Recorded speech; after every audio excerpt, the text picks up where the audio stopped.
안녕하세요. 하천에 살고 있는 소설가 이효수입니다. 모쪼록 국민의 눈, 국민의 귀, 국민의 입이 되어 대한민국 민주주의의 초석이 되시기를 간절히 소망합니다. 권력, 자본가, 사주가 아닌 국민이 주인인 방송, 국민TV. 조합원이 돼서 국민TV의 주인이 돼주세요.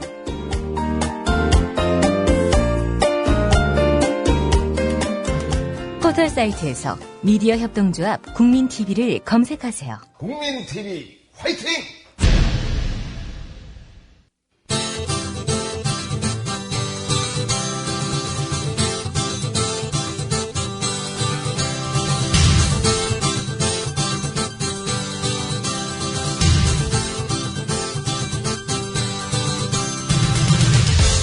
투박하지만 정직하다.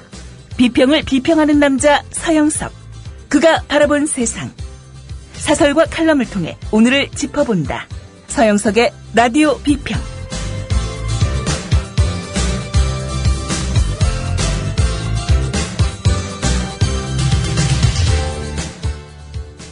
안녕하십니까, 서영석입니다. 라디오 비평 시간입니다.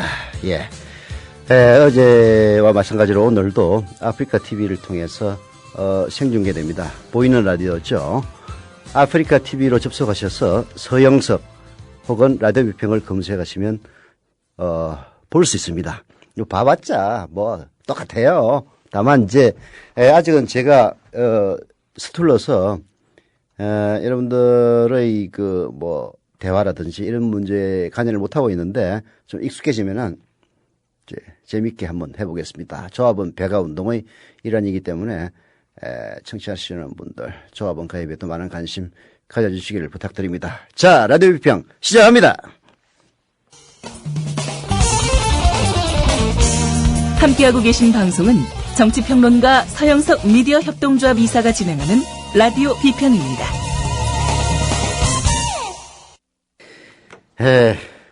남북 장관급 회담이 무산됐습니다. 물론 뭐 지금 무산을 얘기하기는 뭐 성급한 그런 감은 있습니다만은 시간은 조금 더 걸릴 것 같습니다. 근데 정말 웃기는 것은요, 격 때문에 무산됐다는 그런 어처구니 없는 사실입니다. 근데 이걸 자세히 뜯어보면요, 결국은 우리 박근혜 대통령의 무지에서 비롯된 것이 아닌가 하는 그런 생각이 듭니다. 북한의 그 통일여선 부장 김양건이 부장 하니까 어디 회사 부장인 줄 착각하실 수도 있는데요. 북한에서 부장은 상급이라고 보통 통칭합니다. 상이라는 건 내각인데요, 장관급입니다. 근데 통일여선 부장은 조금 격이 다르죠. 게다가 북한은 당 우위의 국가입니다. 당이 내각을 지배합니다. 노동당이. 그래서 당이 한 끝발이 더 높고요. 특히 통일여선 부장은 남한의 국정원장과 유사한 기능을 갖고 있다고 합니다. 국정원이 간첩 잡는 것처럼 북한의 통일여선부도 뭐 대남 공작을 하는 그런 부서인가 봐요.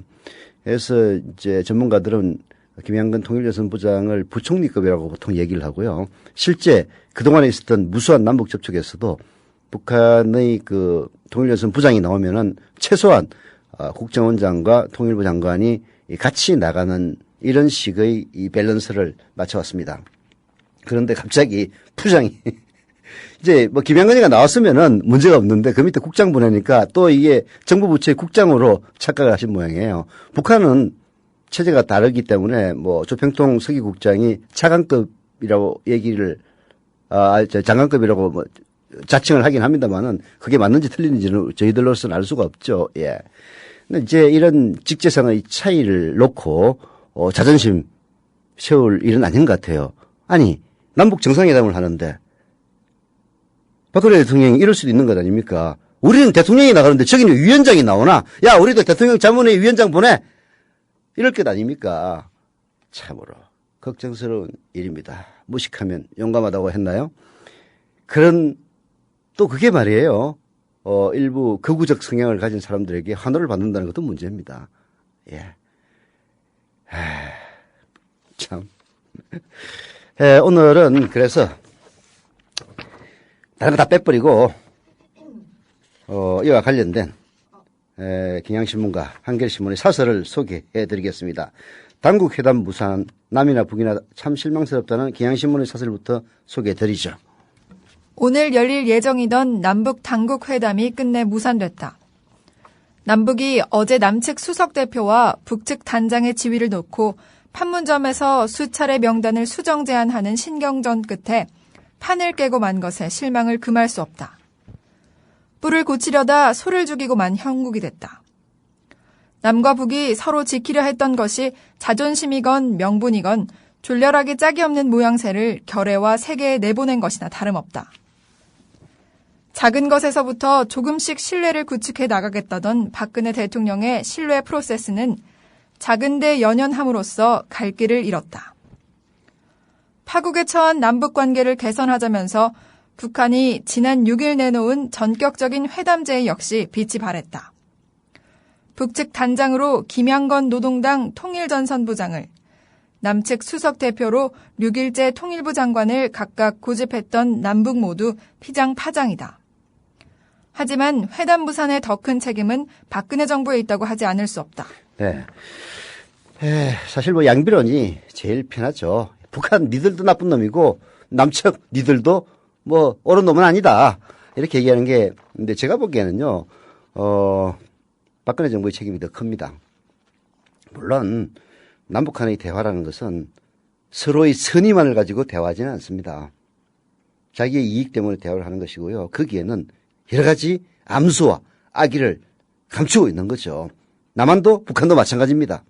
그래서 서로 명분을 더 우위에 서려고 노력하고 서로 치고받고 싸우는 것은 국제 외교 협상의 관례상 당연한 것인데요. 아까 제가 말씀드렸다시피 북한의 직제에 대한 그야말로 표면적인 이해가 먼저 이 문제를 꼬이게 만드는 요인이라는 점을 지적하지 않을 수가 없고요. 무엇보다도 우리가 실제적으로 우위에 있습니다. 왜 북한이 그렇게 이명박을 이은 박근혜라고 내부적으로 내부적인 외부적인 모르겠습니다. 욕을 해오다가 박근혜 정권이 들었으니까 박근혜 대통령 자체에 대한 비난은 자제해 왔겠습니까? 북한이 결국은 내부 경제난 여러 가지 압박, 외교적 고립 때문에 말하자면 가벌관계에서 을의 위치에 있기 때문에 그랬던 겁니다. 그렇다면 사실 북한이 물론 서로 과거 총칼을 맞댔던 원수이기도 하지만은 남북한이 같은 동족이고 결국은 공생해야 될 형제지간이라는 사실 또한 변함이 없는 거죠. 그야말로 형으로서 혹은 박근혜 대통령이니까 오빠라고 해야 되나? 누님으로서 좀 도량을 보이지 못하고 작은 것에 연연해서 사실 따지고 보면 또 북한이 그렇게 격을 엉터리로 한 것도 아니에요. 그걸 갖다가 형식이 내용을 지배한다는 등 무식이 유식을 지배하는 겁니다. 이런 식으로 판을 깼다는 것은 결코 좋은 평가를 받을 수가 없습니다. 오늘 미디어다음의 기사를 보니까 물론 그렇게 많은 숫자는 아니었습니다만은 이른바 극우적 성향을 지닌 사람들이 박근혜 대통령이 잘했다라고 하던데 내가 그래서 정말 무식이 유식을 지배하는구나 하는 생각이 들었습니다. 정부는 북한의 강한 유감을 표하면서 대표단 구성이 국민 상식과 국제 기준에 맞지 않다고 주장했지만 회담 무산의 책임 떠넘기기 이상도 이하도 아니다. 배경이 어떻든 이번 회담은 북한의 전격 제의로 마련된 기회였다. 정부의 행태는 시종 더 많은 양보를 받아내려는 기싸움 수준을 벗어나지 못했다. 북한은 지난 6일 회담 제의와 함께 회담 장소와 일시를 남한에 일임했다. 남한은 12일 서울 장관급 회담으로 장소 일시는 물론 회담의 격을 정해 역제의했다. 북한이 이를 수용하자 이번에는 실무 접촉 장소를 개성에서 판문점으로 변경 제의에 관철시켰다. 실무 접촉과 대표단 명단 교환 과정에서는 줄곧 북측 단장의 지위를 놓고 물러서지 않았다. 남한은 정부가 지배하지만 북한은 당이 지배하는 체제다. 업무로 보면 통전부장은 남한의 국정원장과 통일부 장관을 합한 격이다. 정부는 그 차이를 애써 외면한 셈이다. 네, 여기도 보면은 통일전 전부장은 남한의 국정원장과 통일부 장관을 합한 격이라고 나옵니다. 북한의 체제는 대단히 독특한 체제인데요. 우리 체제와 수평적인 비교가 불가능합니다. 다만 이제 남북 접촉의 역사에서 보면은 김양건 통일조선 부장이 상대 얘기였을 경우 이 독재국가니까 한 사람이 오랫동안 해요. 우리는 계속 바뀌는데 과거 미소 접촉 때도 마찬가지였다고 합니다. 소련은 뭐 후르시초프든 뭐 브레즈네프든 한번 집권하면 최소한 10년, 20년 가는데 미국은 계속 대통령이 바뀌니까 항상 말릴 수밖에 없죠. 한쪽은 수십 년간 동일한 일을 동일한 보스 밑에서 하는데 여기는 뭐 4년, 8년마다 바뀌어. 전문가도 바뀌어. 그러니 항상 열시에 취할 수밖에 없는, 말하자면은 이제 체제상의 차이에서 오는 건데요. 그래도 탐욕스러운 자본주의가 겉으로 평등을 추구하는 공산주의를 이겼으니까 할 말 없죠. 예.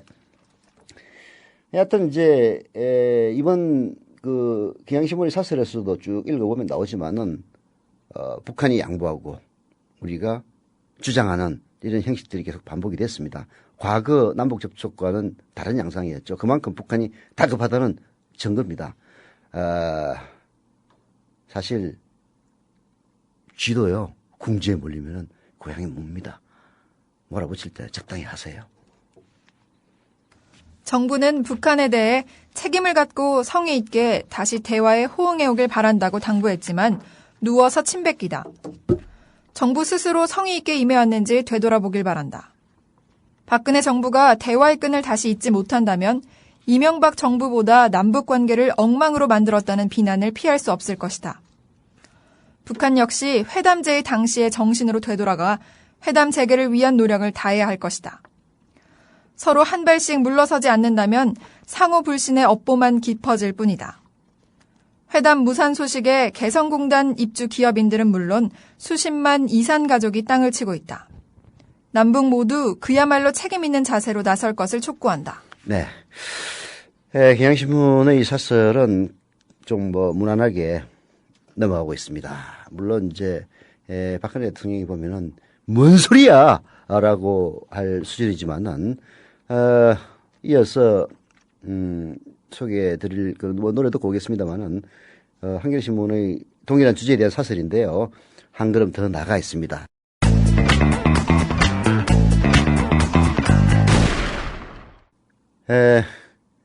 경향신문의 논조는 좀 양비론적인 기조에 출발해가지고 박근혜 정부의 책임을 더 무게를 두는 그런 사설이었는데요. 한겨레신문의 사설은 거기서 한 걸음 더 나가 있습니다.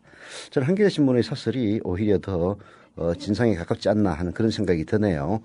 정부의 무리한 요구가 빚은 남북회담 무산.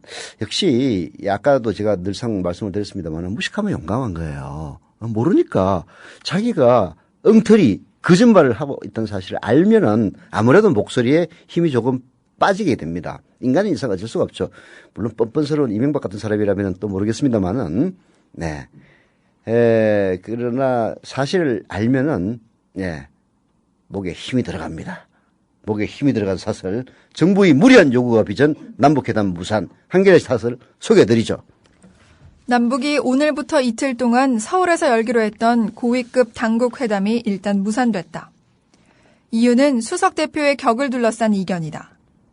장소와 일정, 의제까지 다 합의해놓고도 회담이 무산된 것은 전례를 찾기 어렵다. 북쪽보다는 처음부터 무리한 요구를 한 우리 정부에 더 큰 책임이 있다.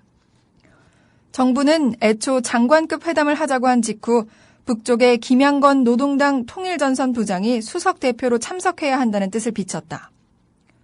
정부는 9일 열린 실무회담에서도 김 부장의 참석을 요구했다.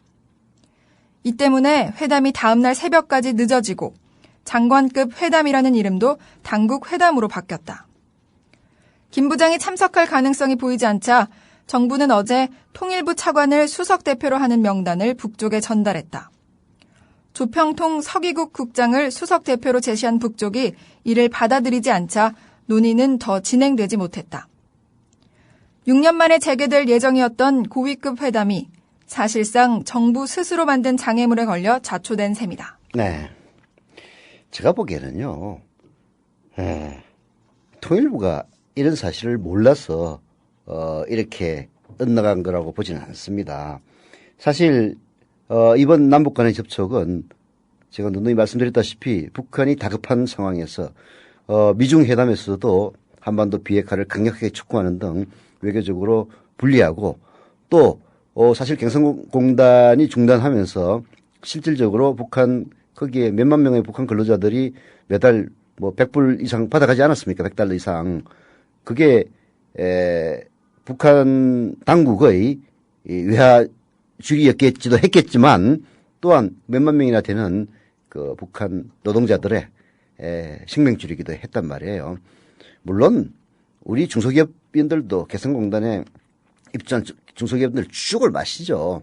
그러나 남한은 이 남북 간의 체제 차이가 바로 그런 데서 나오는 겁니다. 남한은 체불 위주의 국가예요. 중소기업들 죽어 나가도 그야말로 콧방귀도 안 끼는 나라입니다. 비해서 거기에는 수만 명의 노동자들이 나름 그 개성공단에 출퇴근하고 월급을 받음으로써 안정적인 삶을 누리고 있는데 그런 것들이 북한에 더 큰 타격으로 갔을 것은 뻔할 뻔짜입니다.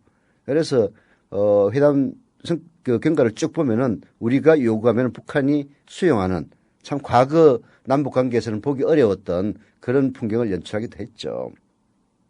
근데 격을 가지고 터집을 잡는다는 거는요. 진짜 이건 할 말 없는 겁니다. 과거 북한이 그런 식으로 터집을 많이 잡았어요. 그때는 북한이 갑인던 시절입니다. 60년대, 70년대는 북한이 경제적으로나 군사적으로도 우리보다 훨씬 우위에 있었습니다. 문화가치정사에서 나온 적대적 제휴라고 아마 부시 정권의 백악관 안보보좌관 비슷한 안보보좌관까지는 안 가고 그 밑에 했던 빅터 차라고 미국의 무슨 교수 출신인데 우리나라 한국인 2세인가 3세인가 되는 사람입니다. 그 사람이 쓴 적대적 제휴라고 하는 책을 보면요. 60년대 70년대에는 얼마나 우리가 북한보다도 더 낙후된 나라였는지 객관적으로 개설이 잘 되고 있습니다. 당시 남북 접촉을 할 때는 북한이 갑이었어요. 그래서 우리가 항상 끌려다녔습니다. 열 많이 받았죠. 물론 정부 통제를 해가지고 우리가 열 받는다는 사실 자체를 국민들은 잘 몰랐을 겁니다. 박정희가 살았을 때 바로 그랬어요. 그랬던 우리가 이제 입장 바뀌었다고 이런 식으로 생터집을 잡는다면 말 안 되는 얘기입니다. 통일부 말 안 된다는 거 잘 알고 있어요. 그러나 청와대에 깨알짓시에 꼼짝도 못하고 있다라는 것이 전문가들의 견해입니다. 정부 태도는 여러모로 문제가 있다. 김 부장은 정부가 아니라 당에 소속된 사람이다. 정부 당국자 사이의 회담에 김 부장의 참석을 집요하게 요구한 것은 타당하지 않다. 김 부장을 꼭 대화 상대로 하겠다면 애초부터 장관급 회담이 아니라 다른 이름의 회담을 제의했어야 한다. 과거에도 김 부장의 상대는 국정원장 등이었고 통일부가 없는 북한은 장관급 회담에 협상 능력이 있는 내각 참사 등을 참석시켰다. 정부가 이를 잘못된 관행이라고 하는 것은 이전의 여러 회담을 부정하는 것과 같다. 또한 하는 일과 권력으로 볼 때 김 부장은 부총리급 정도라고 전문가들은 말한다. 정부는 아마도 개성공단 가동 중단을 주도한 김 부장을 참석시켜 직접 책임을 따지고 싶었는지 모른다. 하지만 개성공단 문제는 누가 대표로 참석하더라도 논의할 수 있다. 네, 그게 남북 간의 이 정부 당국자 회담을 요구한 것이 바로 우리입니다. 근데 서로 남북 간의 체제가 다르다는 걸 전혀 모르고 있지는 않은 거, 진짜 모르고 있는 거죠.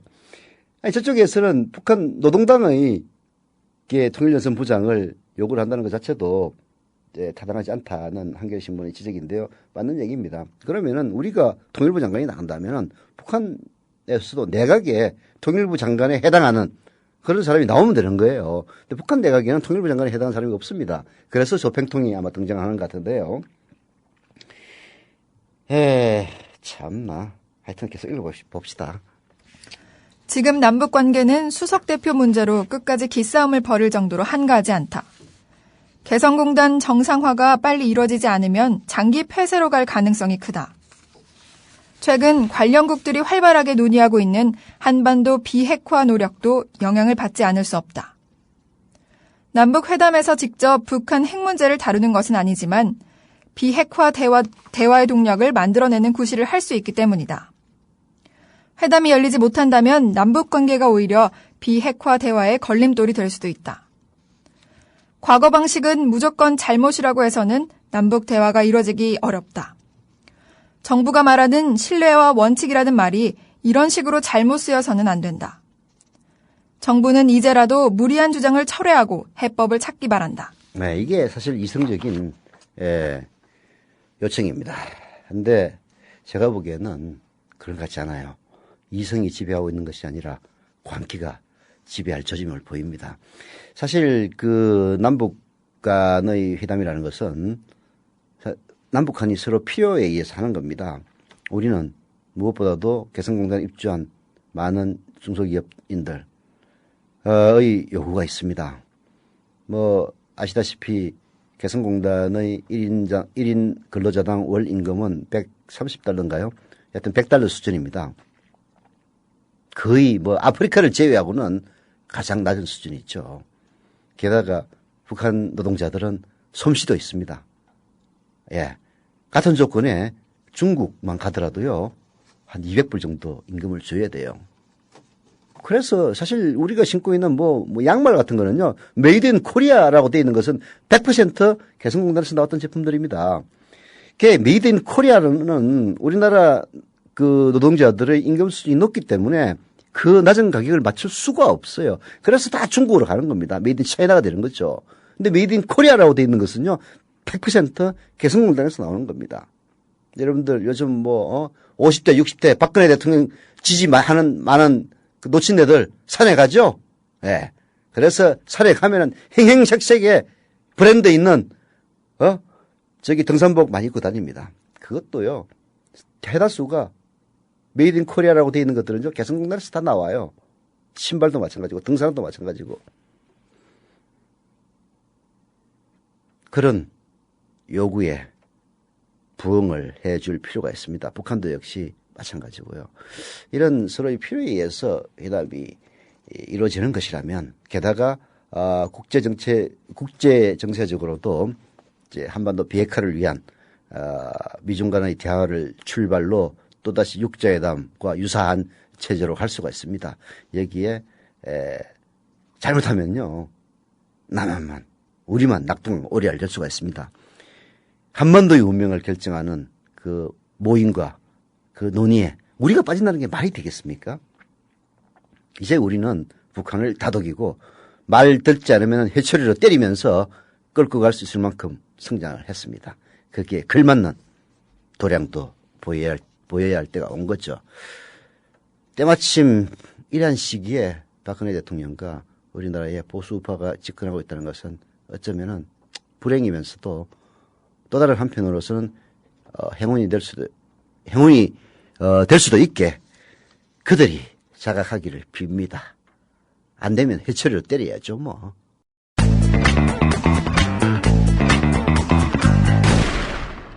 사실 그 남북 대화 무산에 대해서도 오늘 보수 신문들 보니까 북한 그따위로 할 거야 정말 뭐 이런 식으로 박근혜 대통령이 잘하고 있어 온갖 그야말로 박비의 청가를 부르는 기사들로 가득 차 있었습니다. 한겨레신문과 경향신문만이 유일하게 다른 목소리를 내고 유의하게 다른 목소리를 내고 있었는데요. 방송은 안 봐도 비대오일 겁니다. 사실 그런 식의 보도가 말하자면은 우리 안에 내재하고 있는 일종의 극우주의적인 그런 정서를 자극을 하는 것이고요. 그것이 박근혜 잘한다라는 식의 오도된 생각으로 변질되고 있는지도 모릅니다. 결국은 방송에서도 올바른 목소리를 낼 수 있는 언론 반드시 필요하죠.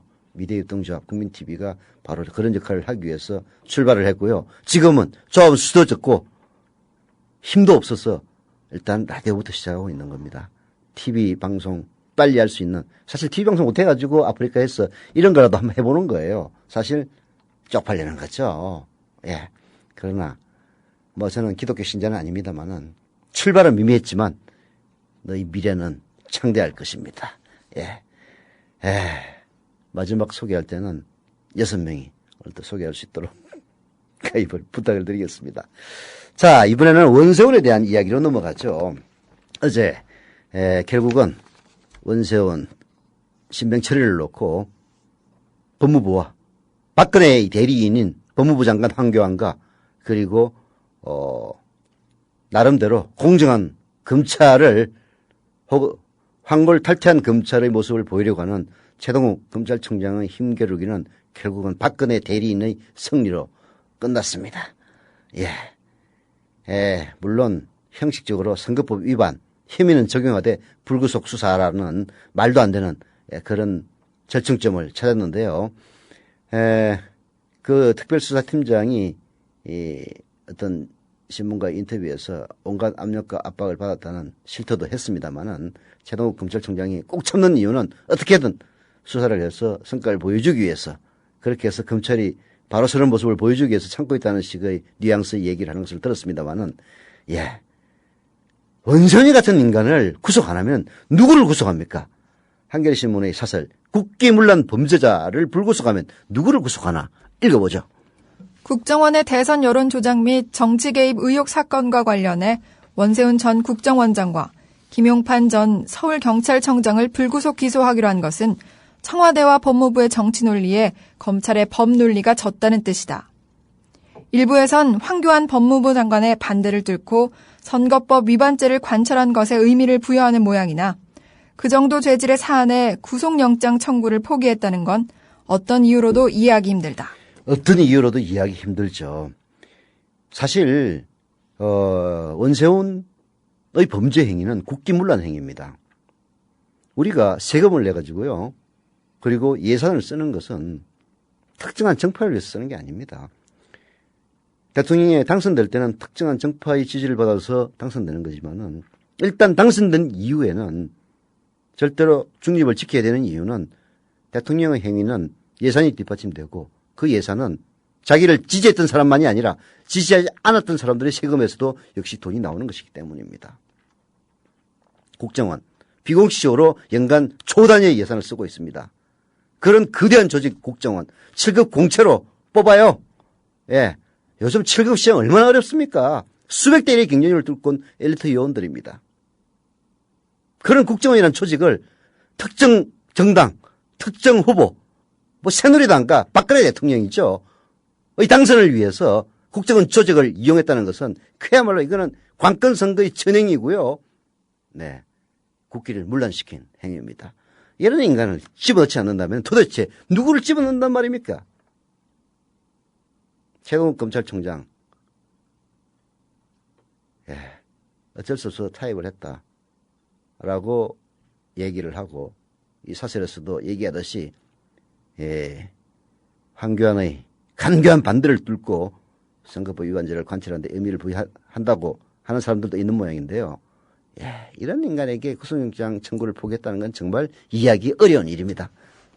형사소송법 70조는 구속 여부를 판단할 때 사안의 중대성도 고려하도록 돼 있다. 정보기관을 동원해 선거에 개입하고 수사 내용을 축소, 조작하려 한 것은 민주주의의 근간인 선거제도를 뿌리부터 뒤흔드는 국기문란의 중대범죄에 해당한다. 이런 혐의를 적용해 기소하면서 영장 청구를 포기해놓고 과연 어떤 피의자에게 구속영장을 떳떳하게 청구할 수 있을지 검찰은 자문해보길 바란다. 국기문란의 중대범죄 행위입니다. 이런 행위를 기소하면서 영장 청구를 포기한다면 도대체 어떤 인간들에게 구속영장을 청구할 것이냐. 주진우에게 구속영장을 청구해요. 참나. 이게 바로 박근혜 정권의 본질입니다. 왜 주진우에게 구속영장을 청구했겠어요? 주진우의 기사가 박근혜 대통령의 동생 박지만을 갖다가 정면으로 겨냥하고 있었기 때문에 그런 겁니다. 원세훈 국정원장이 국기문란을 한 것은요, 박근혜 대통령을 당선시키기 위해서 했기 때문에 봐주는 겁니다. 왜 청와대가 최동욱 검찰의 일거수일투족을 황교안 법무장관이라고 하는 대리인을 내세워가지고 간섭을 하려 들겠습니까? 검찰,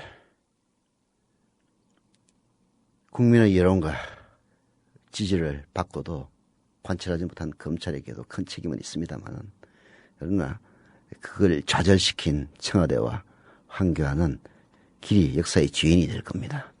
도대체 앞으로 어떤 놈을 갖다 구속영장 청구하는지 보겠어요. 검찰이 의욕적으로 벌인 수사가 용두사미로 마무리될 위기에 처한 가장 큰 책임은 물론 황 장관에게 있다. 검찰 수사팀이 오랜 수사를 통해 내린 결론을 왜곡함으로써 검찰 수사의 독립성을 공개적으로 훼손한 꼴이 됐다. 엊그제 국회 대정부 질문에 나와서는 이 사건과 관련해 청와대와 협의한 적이 없고 정치적 영향력을 배제하도록 노력하겠다고 밝혔으나 이를 그대로 믿어줄 국민은 없다.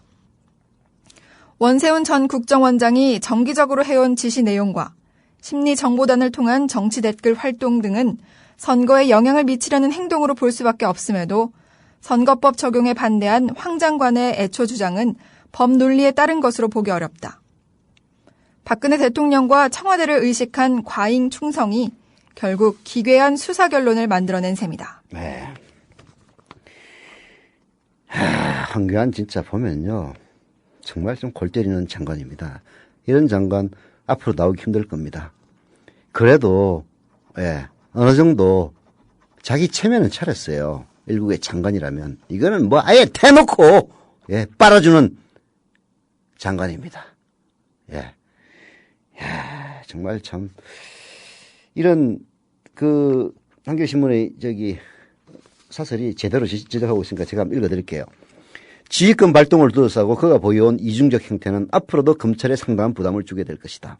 수사지휘권 발동은 아니라면서 실제로는 검찰의 자기 주장을 강요하는 위선적인 행동이 용인된다면 법무장관이 모든 정치적 사건에 관여할 수 있다는 그런 나쁜 관행을 만들 수가 있다. 그렇죠. 자기 수사지휘권 발동 아니래. 그냥 얘기한 거라는 거야. 이런 재벌이 그러면은 중소기업한테 그냥 얘기하는 게 그게 압력이 아니란 말이야. 원세훈이가 선거에 개입하라 라는 말 자체를 안 했다고 해서 선거 개입이 아니라고 주장하는 황교안의 IQ는 루트 2자리입니다. 기소 뒤 재판 과정에서 국정원과 경찰의 공작적 행태의 실상이 모습을 드러낼 것이다. 그러나 이와는 별개로 여야가 국정조사에 이미 합의한 만큼 사건이 왜곡되는 과정에서 청와대와 법무부가 어떤 구실을 했는지도 철저히 밝혀야 한다. 국민은 대통령을 포함해 어느 누구에게도 국기문란의 범죄를 자의적으로 처리할 수 있는 권한을 위임한 일이 없음을 명심해야 한다. 맞습니다. 우리 국민은 어느 누구도 국기문란의 범죄를 지 맘대로 처리할 수 있도록 우리 권력을, 우리 권한을 대통령과 그리고 법무장관에게 위임한 적 없습니다. 정말 누군가 얘기했죠. 박근혜 정권의 뿌리부터 흔들린다면은 그것은 원세훈에게서 출발한다고요. 명심하길 바랍니다. 노래 하나 듣고 하려고 했는데 시간이 굉장히 많이 지났네요. 그래서 오늘은 주제 딱 2개를 정했어요. 동일한 경향신문의 사설 원세훈 불구속 정치검찰 명예 벗을 기회를 놓쳤다를 소개해드립니다. 국가정보원의 정치 선거 개입 의혹을 수사해온 검찰이 원세훈 전 국정원장에 대해 국정원법과 공직선거법을 적용해 불구속 기소를 하기로 했다. 축소 은폐 의혹을 받아온 김용판 전 서울경찰청장도 선거법 위반 혐의 등으로 재판에 넘기기로 했다. 검찰이 정보기관 수장과 최고위급 경찰 간부의 대선 개입 사실을 밝혀낸 것은 의미가 작지 않다. 그러나 이 같은 수사 결과는 구속수사 포기로 빛이 발했다. 청와대를 등에 업은 황교안 법무부 장관과 최동욱 검찰총장이 어정쩡한 타협을 한 결과라고 본다. 최 총장은 정치검찰의 멍해를 벗을 절호의 기회를 놓쳤다. 경향신문 사설에서도 지적을 합니다만은 이 이해하기 힘든 수사 결과의 뒤편에는 황교안 장관이 있습니다. 황교안은 수사팀이 영장 청구 방침을 세운 지난달 말 이후 보름 동안 줄곧 수사를 방해해왔습니다. 법을 바로 세워야 될 최고 책임자인 법무부 장관이 검찰의 법을 바로 세우기 위한 노력을 줄곧 방해해왔다는 얘기입니다. 이건 정말 탄핵감이에요. 국정조사 한다고 그러니까 황 장관의 죄상을 밝혀내서 탄핵을 시켜야 됩니다. 선거법 적용에 반대하고 구속영장 청구도 제지했다고 합니다. 검찰의 정치적 중립성과 수사의 공정성을 지켜줘야 할 법무장관의 행태라고 믿기 어렵습니다. 견해차가 있으면 검찰청법에 규정된 수사지휘권을 행사하면 될 일인데 변종만 울렸다니 기막힌 노릇이다. 황 장관은 어제 불구속 기소 방침이 발표된 뒤에도 법과 원칙에 따라 결론을 냈다. 검찰 내부에서 이견 없었다는 반응을 보였다고 한다. 진짜 뻔뻔스럽게 이럴 데가 없는 인간입니다. 뭐 이런 인간들이 출세하는 게 보수인지는 모르겠는데요. 예, 정말 참 한심한 박근혜 정권의 수준을 바로 이 황교안이 그대로 보여주는 것 같습니다. 오늘의 라디오 비평 여기서 마치겠습니다.